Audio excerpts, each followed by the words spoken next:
We wanted to be the best, what you comfortable for? You always gotta remember what we coming is for. Sometimes you gotta do it for less when you done it for more. Yeah, can't be moving like you don't want it no more. I noticed that you slowing down, you was coming with force. You gotta get it. Hey, what's going on, Coalition? It's your boy Malik back with another podcast episode, man. Today we here with a nice guest. My boy Tariq came on the show to discuss some of these topics, man. This shit gonna get real hot. This shit gonna get real spicy. No Diddy. Glad you guys could take the time out of your day and tap in with us, man. So go ahead on, pull up a drink, light up your blunt, light up your cigar, light up your Black and Mild. We do not condone Newports. You're not smoking that shit here. You feel me? So, with that being said, go ahead on, introduce yourself, let the people know what you're here to do. What's up, people? It's your boy Reek, bro. I'm here with my man Malik. I had to come and join the Coalition podcast to get my insight on things. I'm a die-hard Ravens fan, so I came to give a unbiased opinion. You feel me? So y'all never ganged up on my man Malik, saying all his opinions are valid. Yeah, I seen a lot of you bitch ass niggas in the comments. Like I said, argue with your fucking mother. You seen my prediction came true. Real shit. Alright, Reek. So, how we gonna start off the top of the show is we gonna go over the week 1 important matchups that I laid out last week. We gonna start at number 5 with the Bengals versus the Browns. Like I said, I felt like that game was super important just because the Bengals needed to finally get off to a fast start, bro. They keep starting slow, 0-1, 0-2, 0-3. Like last year, losing to the Patriots, I felt like was just incredibly fucking assaulting to who the Bengals are offensively. I felt like every team week 1 has these incredibly slow starts, but you still like pull out and win the game. You feel what I'm saying? Like I feel like them versus the Patriots was crazy. Just that's some shit I would have traded everybody for. You feel what I'm saying? So what's your opinion on that game with the Bengals versus the Browns? Like how you think the Browns did? Obviously slow, but what grade would you give them, and just go in depth on that? One thing I can say about that matchup, the Bengals they just looked outplayed, at least out schemed. But at the same time, the Browns still look like they can't escape the drama no matter what. Win or lose, they ain't figuring it out. So I think that was more so of a Bengals beating themselves and the Browns actually coming out on top. So I wouldn't even give that too much of an overreaction. That just looks like Bengals weren't on a game and just still snuck out with a win. Yeah, that's kind of what I was thinking.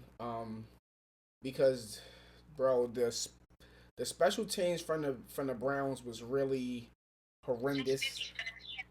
You know what I'm saying? And that's coming from a guy who's a Niners fan.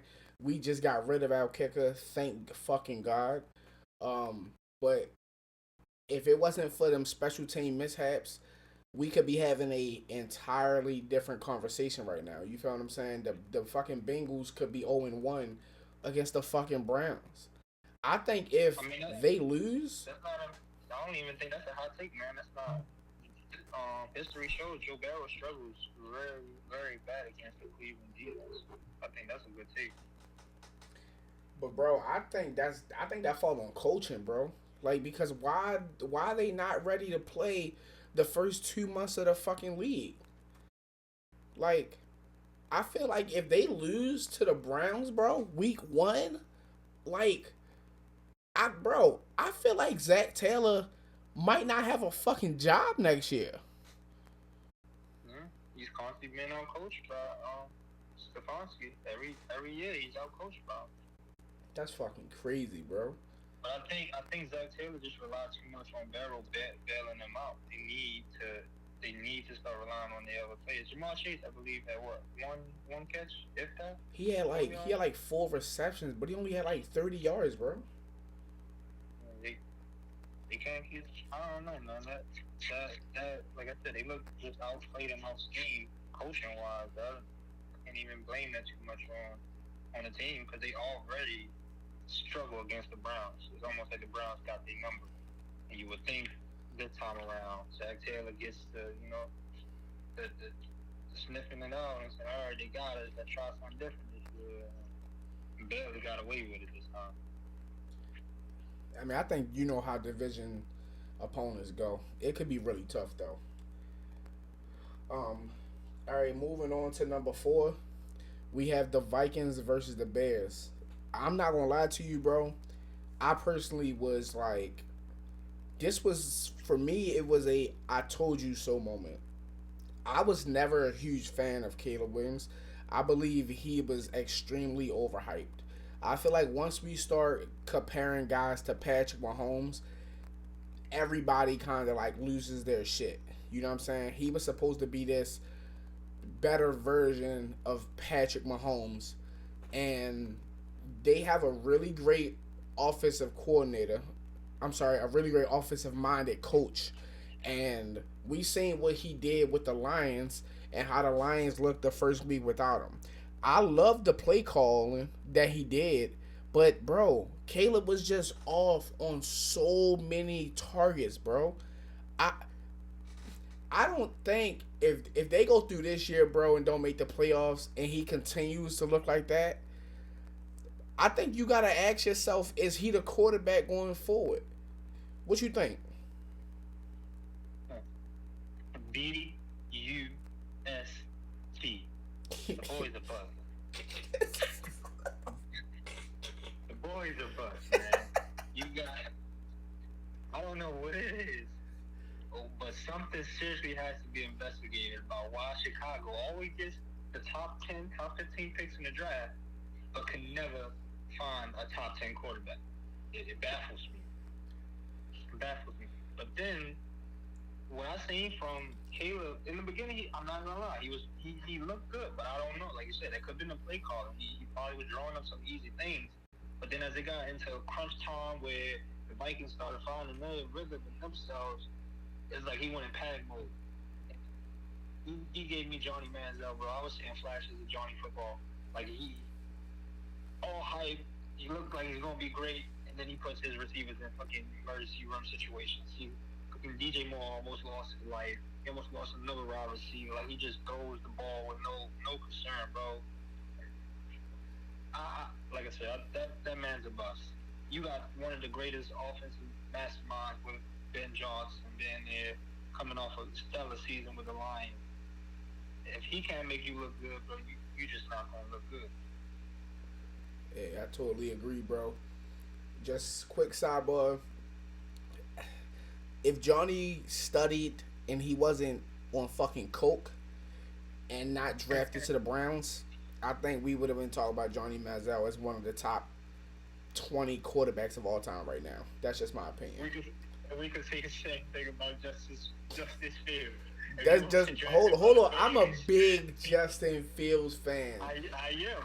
But if he wasn't drafted to the Bears, when quarterbacks go to die, he probably would have started off a little bit better. Just say Johnny Manziel. Hey, that's okay. Better late than never. Johnny never got that second chance. Yeah. Never got it. So it's okay. Yeah, this Justin Fields' third chance. All right. Moving on to number 3, we got the Chiefs versus the Chargers. Hey, Reek, listen. The Chiefs fucking let me down here. Okay? Overreaction here. Let me down. They still winning 10 games? The dynasty not over? I think the dynasty's over. You think they done for? I think they're done for. I heard a little rumor that Tyreek Hill's eyeing either come back to Kansas City or Pittsburgh. And the way it's been looking this year, a lot of teams been reuniting with their old players. Old players reunited with their old team. Hey, Reek, I tell you what.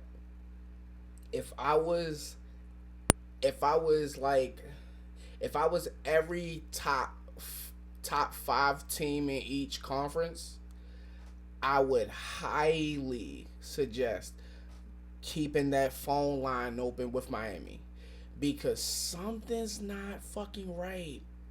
Something's not right over there, Reek. I smell a full blown fucking rebuild. And honestly, I blame Tour.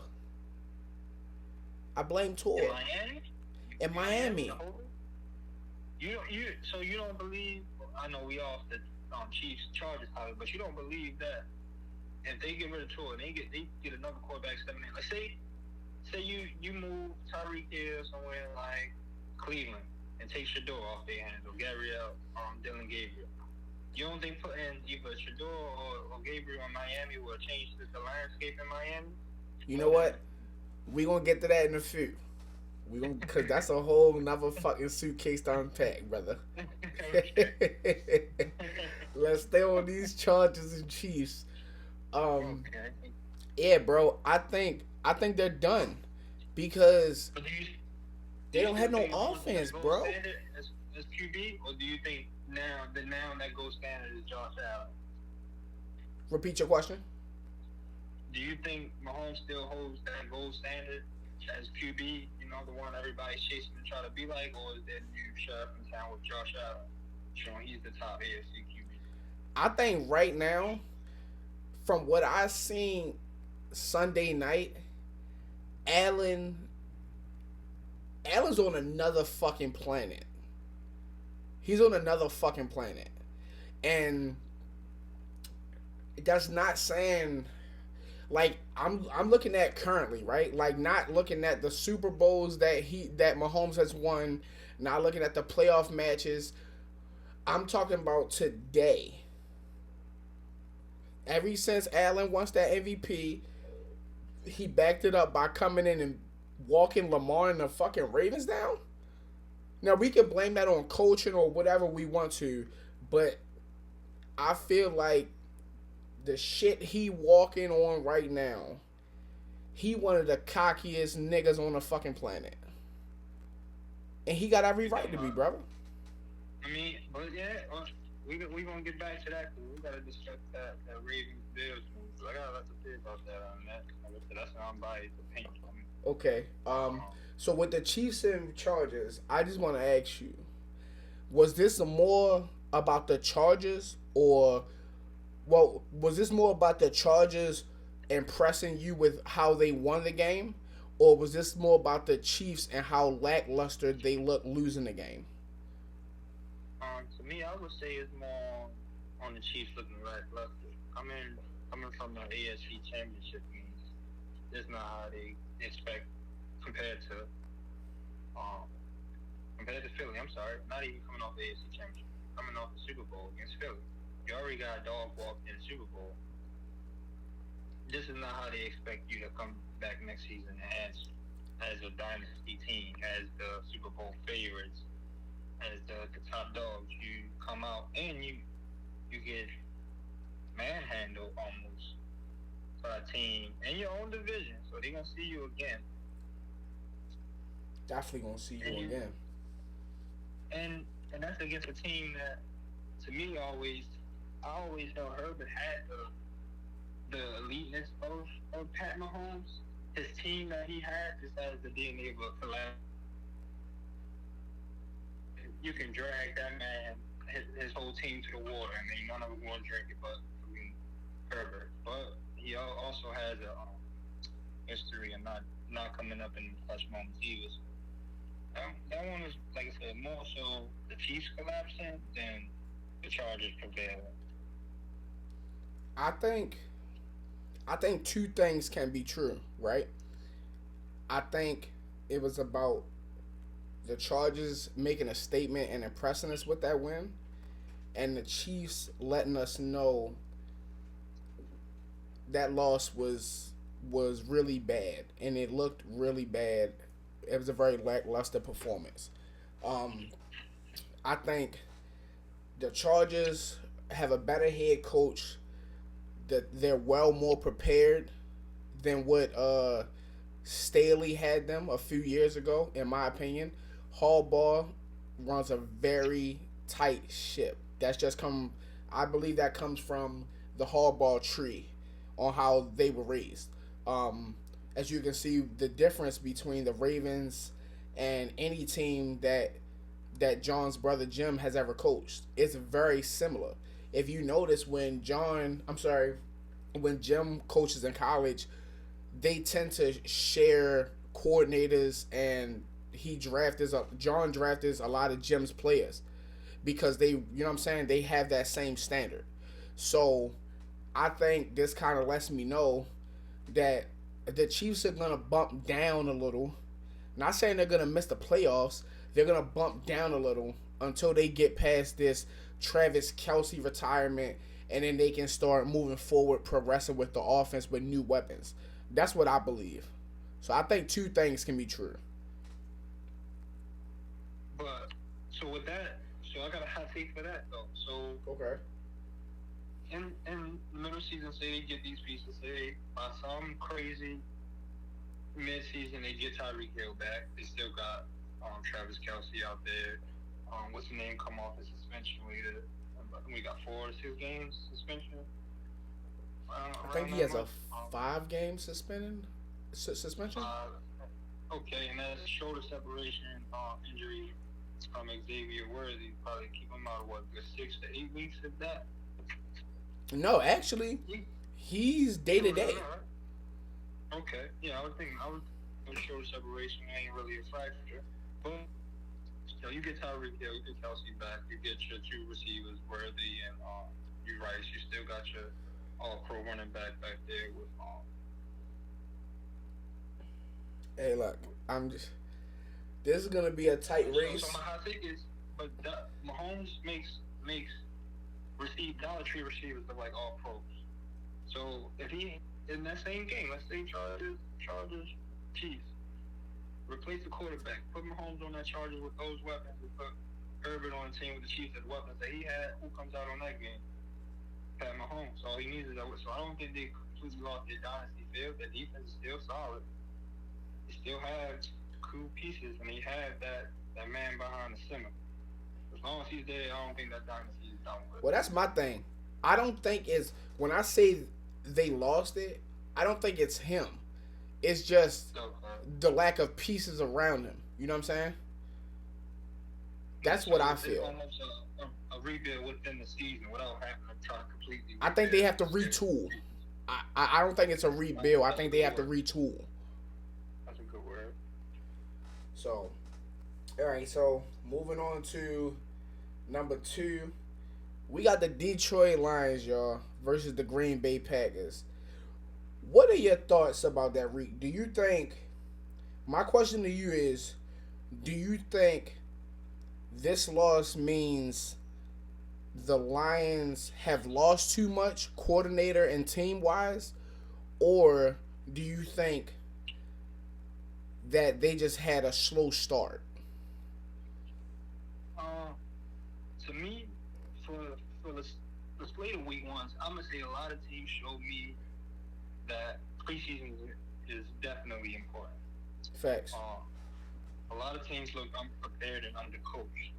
So I would say for Detroit, I wanna feel that it was just,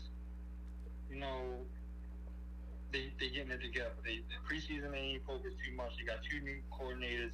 There's a lot to learn in the year, and it's only week 1. But at the same time, for the Packers, I think that win actually for them proved that Jordan Love is the best quarterback in that division. That's a hot fucking take. He's the best quarterback in that division. You got Caleb Williams on the Bears. J.J. McCarthy, he looks good, but he's still unproven. Reek, I don't And then know.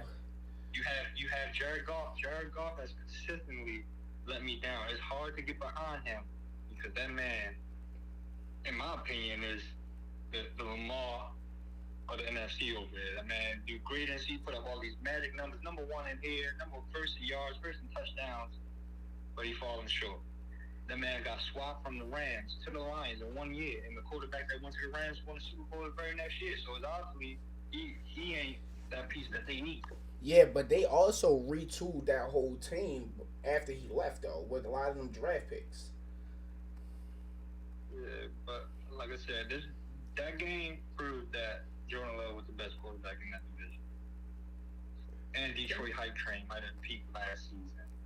It was a statement game for Green Bay, and they're going to be and look scarier than what people was giving them. That Parsons trade was a big factor, and it showed fruition right away. Like they're going to be trouble with it. I definitely agree with you. When I seen the trade, I was a bit nervous because that's fucking OD.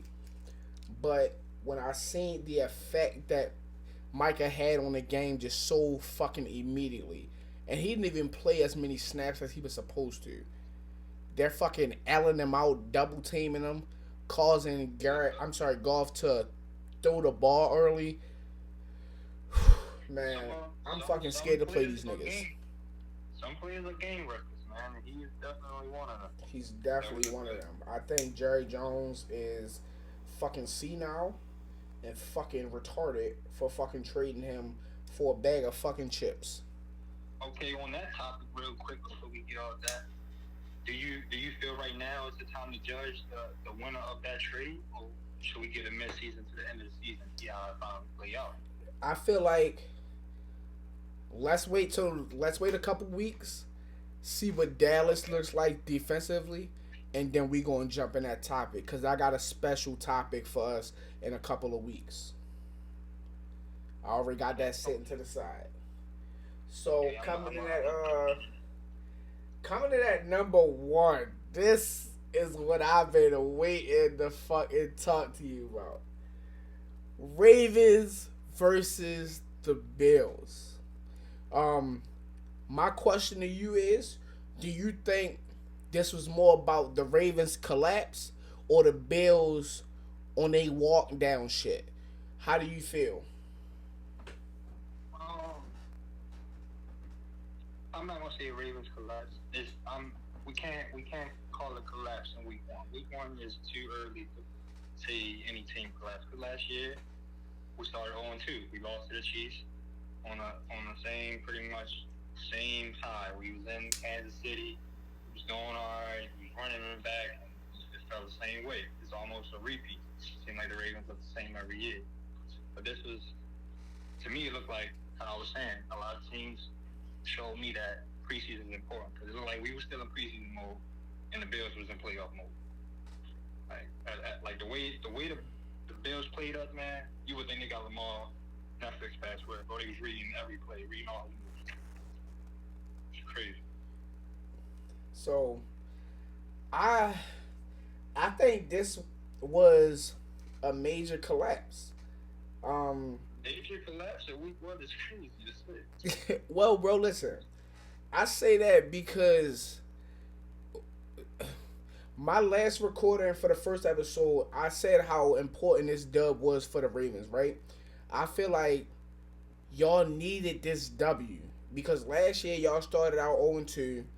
And you know, a team like y'all, bro, with the talent y'all got, you know everything y'all do is under a fucking microscope. You feel me? So, I felt like this was a important step that y'all needed because of the Mark Andrews drop, the fucking turnovers by Lamar, the mishaps by the defense.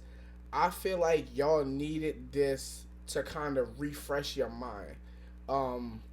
I feel like now, especially, I feel like this loss was worse than a playoff loss. Because y'all had like a 15-point lead in the fourth quarter. I feel like this shit was supposed to be sealed and delivered. I went to sleep. Y'all was putting BTA.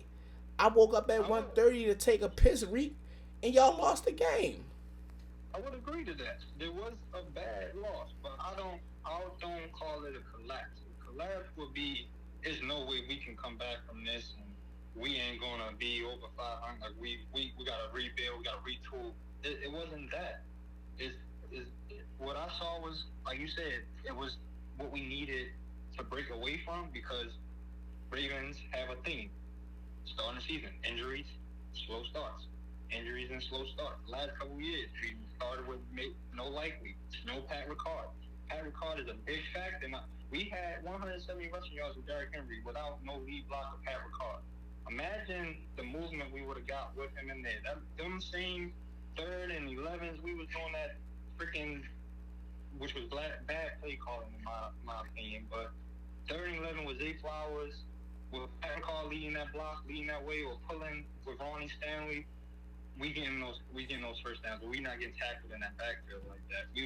Falele wouldn't have been an issue for us if we at least had Pat Ricard back there, or likely to help out where he was lacking. You know what I'm saying? It wasn't a collapse. It was the injuries and slow start. We started 0-2 last year. If we can start 1-1 this year, we already broke that thing.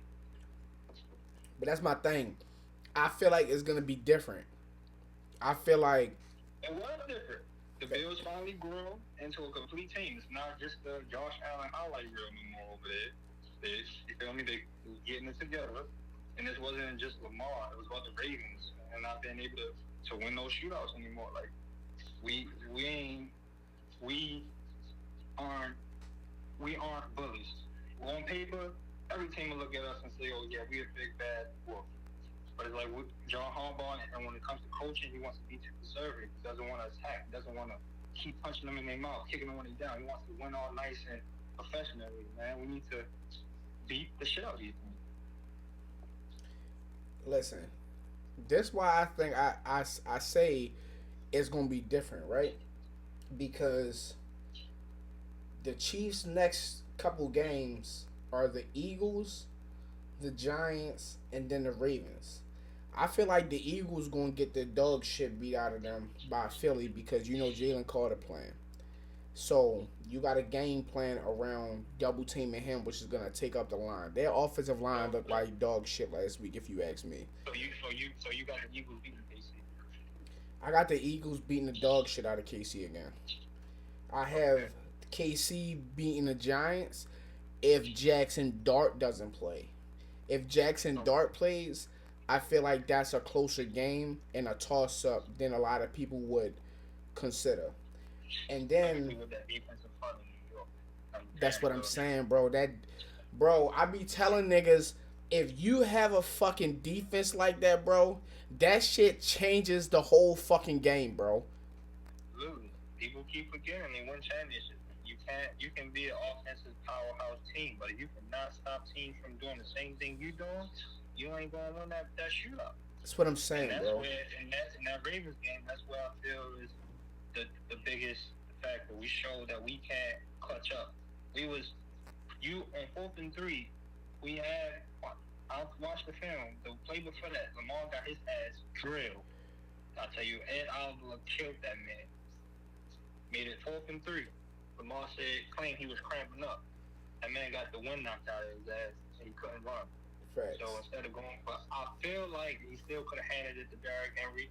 He got 175 yards. He did have a fumble, but build his confidence back up. That man's a workhorse. 3 yards, push, something. But we decided to kick it, believing and having faith in the defense that is not ready yet. It's not put together. Secondary that is completely new, gelling together. Jair Alexander wasn't 100%, but every time he's in there, they're attacking him, knowing he's not 100%. That it wasn't smart play calling and game planning, bro. I believe it wasn't collapse. It's coaching. If coaching don't get, because it's discipline, bro. Penalties, the fumbles, and the play calls. That's all coaching. That is nothing on the team, man. You can't put that on the Bulls.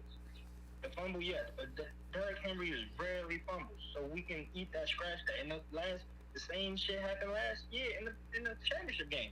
We had a couple interceptions in the fumble, and still made it. You feel me, to the point where it was down to a drop pass. So it was no excuse for that one turnover. When we got a team like that on paper, that game came down to coaching, and we were out coached. So here's my thing. So, question towards you, right? Because how I predict this shit going out is y'all are gonna beat the Browns. I feel like that's gonna be extremely close. I feel like the Browns are gonna perform very well, as you know how divisional games always work out. I feel like you have to win against the Browns because truth be told with you, I don't see you beating the Lions and the Chiefs, right? I feel like you have a 1-3 start, possibly a 0-4 start. Because if Cleveland shocks you guys, if you guys start 0-4, we're talking about is John Harbaugh need to get fucking fired. Like I feel like that loss to the Bills puts you guys in a very nasty spot because what if you guys go to the worst of 0-4 or at best 1-3? How you like the fans ain't gonna stand for that because that's not the fucking standard in Baltimore.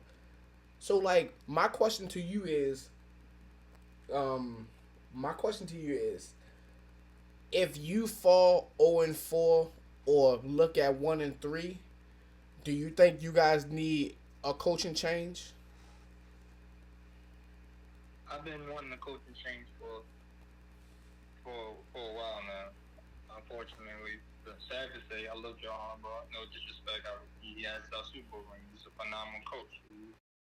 The most winning franchise in history, and under him, we are as well. So, no disrespect to him, but honestly, the year that we lost Mike Macdonald, I promise you, I wanted Mike Macdonald to be our head coach, and I would have been fine with parting ways with John. Okay, guys, you guys heard it here first. If my prediction turns out, which I'm pretty sure it will, we might be looking at a motherfucking riot at the fucking bank. I wouldn't even say a riot. I would, because peaceful protest. Absolutely, because there wasn't no up in smoke when you feel me. Justin Tucker did what he did, and he had to go. You feel me? It's part of the game. We had him 17 years, 17 seasons. The man has lost 17 comebacks. 17. That's one every year. That we can't sustain it. We can't be a bully championship team. We are constantly that team known for blowing a big lead or knowing that our coach isn't going to be aggressive. How you start as one of the first coaches to go being one of the first coaches to be going for it on fourth down. So then one of the timid coaches in the league. Yeah, I definitely agree. He don't unleash our players, man. We got too much talent being wasted on the bench. It's getting old, man. I haven't even seen my man TJ Tampa play. And the way our defense was getting cooked, he needs some bump. In preseason he looked great. There was no reason why he shouldn't have been in the game. The safeties we had in preseason, Martin and my man's was number 30. Kenyon Martin is a safety number 30. I can't think of his name. But they look great in the field. I didn't even see those guys. Tell me you wasting talent. Devontae Walker. You got so much heat on the bench, and we playing like we just wanna, walk out with a win. We don't wanna beat the fuck out teams. Hey, listen, I'm gonna be real locked in the next 2 to 3 weeks. I'm gonna be in the stadium against the Browns, against the Lions. I'm not sure if you guys are home versus the Chiefs. But just know I'm gonna be in the motherfucking stands. Now, also, just know, Reek, I have a great record when I step into the bank. So I'm not saying it's bad luck for y'all. But I'm gonna pray for you. That's great, man. I'm gonna pray for you, brother. Alright, so we're gonna rock into our last topic, right? Our last topic is I wanna go over the two most stacked divisions in the NFL. The NFC and AFC drama. So my question to you is, which division do you think is more complete, and which division do you think will have the most teams make the playoffs? Okay, I would definitely, off the break, say the NFC North was more complete. Because with Cincinnati and Cleveland look how they looking, and how the Jets gave the Steelers a run for their money, and how the Bills manhandled us, we ain't looking too complete in that North. AFC North looking like a family cookout. Somebody fighting, somebody injured. Browns are cousins that don't nobody want at the motherfucker. So it's definitely the North. But the second question, what you was asking? Who do you think is gonna have the most wins? The NFC North or the AFC North? I'm actually gonna go with the AFC North. Even though the NFC North looks more complete to me, I think there's gonna be a lot of dog fights in the division, just like in our division. But a lot more wins here. Okay, I definitely could see. I definitely could agree with you with the NFC North. I feel like the NFC North just has four pretty great complete teams, unlike the AFC. I feel like the Browns are kind of giving you guys the shorter end of the stick. Yeah, the cousin at the cookout, nobody want that. You always start shit. They grabbing niggas' plates, they ain't their plate. Well, everybody else out there fighting and shit. Still the Ravens and shit fighting. Motherfuckers hurt. And them niggas dead talking about, no, I'm really get my second plate, I'm ready to leave. Alright, before I let you go, bro, I wanna dive into the Colts and to the Bills drama before I let you go. So my question to you though, bro, is what'd you say, bro? Colts and Dolphins, you said Bills. Make sure we on the right. I'm sorry, the Dolphins and the Colts. Yeah. Sorry.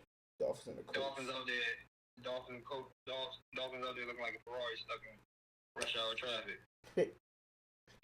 All flash, ain't no way to go. Yo. So,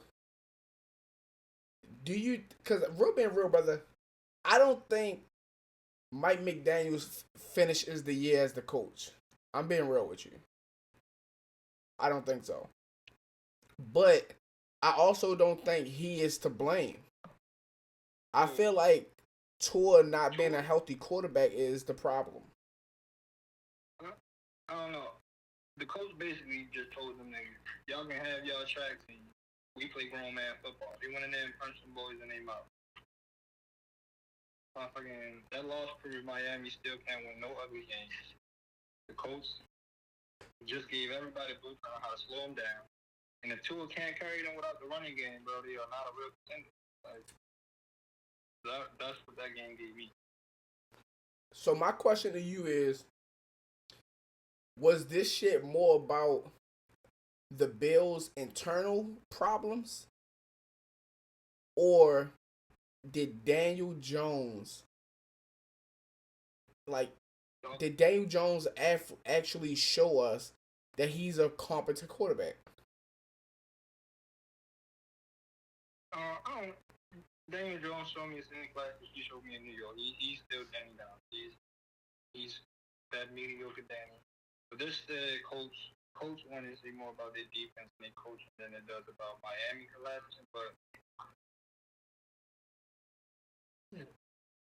they were out schemed and outplayed. The Dolphins were, but like I said, if Tua can't carry them without a running game, that's where they're in trouble. But Danny Downs, with the complete team he has, they can be good in that division. They have the talent, they have the roster, so it's possible. It's pretty much what New York would have been if Danny Downs would have stayed. They still would have had Danny Downs, build around him. The coach would have looked just coach in New York. Probably would have looked similar, except that defense in front of New York would have been a lot better. So, I tell you what, Reed, I'll be fucking real with you. If Daniel Jones walked in my fucking stadium, or whatever fucking stadium, I don't give a fuck who home. You let Daniel Jones walk in that bitch and put up almost 400 fucking yards of offense on you and beat the dog shit out of you. Hey, listen to me. None of you niggas are getting back on a fucking team bus. You hear me? When you come in this bitch Monday, everybody badge access will be fucking denied. You fucking hear me? We gonna figure this shit out off fucking virtual Zoom calls, nigga. Because a lot of you niggas are teetering on being fucking fired today. You fucking hear me? I mean, but you can't say that, man. Danny Dimes had a bad Danny Dimes? He had a bad O-line in New York. He had a bad. I mean, the Colts don't have the greatest. Look what they've been doing to them Anthony Richardson. So if they don't get that boy in protection, he ain't gonna be no better than he was in New York. That's their deciding factor. Reek, I hear you, bro, but come on, bro. Daniel Jones? All it takes is that O-line to have a good day. I'm telling you. Man, fuck out of here, bro. I'm not hearing none of that. Not with no fucking Daniel Jones. Not Mr. fucking clipping over himself running for a touchdown. If we get a good game out of him this week, we gotta bring him back. We gotta bring him back up and talk his stats. If he about to add to anybody this year, we gotta take that something. Hey, listen, man. Reek, I appreciate you, bro, for pulling up to the pod. You know, this definitely not your first time, you know what I'm saying, popping back up. So, we won't be the last. Definitely looking forward to getting the town conversation for next week, bro, because I got some predictions tomorrow that's going to stop a nigga heart from beating. Oh, man. Where you putting the predictions at? I'm trying to react to them. I'm going to drop the predictions on the page, on the Instagram, at The Coalition Podcast. Okay. I also am going to do a double drop it. What you say? So I can vote. I'll be able to vote and pick what I think too on top of you. I'm going to figure out how to do that one. But if not, then I'm going to just accept polls and just collect them manually and just go by that. Until we figure that out. But with this episode finishing up, we are going to do a double dip episode. I am recording tomorrow also with a couple other guest stars. So you guys can listen to this podcast tomorrow, and then my next podcast will be dropped Thursday morning, right before the Thursday night game. We not playing with y'all. I told y'all we applying all fucking pressure. It's going to be great fucking conversations across the fucking board. So, Reek, I want to definitely fucking appreciate you, bro, for popping up. And we'll definitely be hollering at you again. Absolutely. It was a pleasure being here. You great host. It was cool talking. Fucking love your opinions, because your taste is just as high as mine. And it's a dog world, man. I was saying when my boys out there crying and laughing. Alright, guys, I appreciate you guys for taking the time out your day, tuning into the Coalition Podcast, man. Catch you guys next time. We gone. I remember Dwayne was asking me why you ain't living. Done being loyal to people who ain't even riding.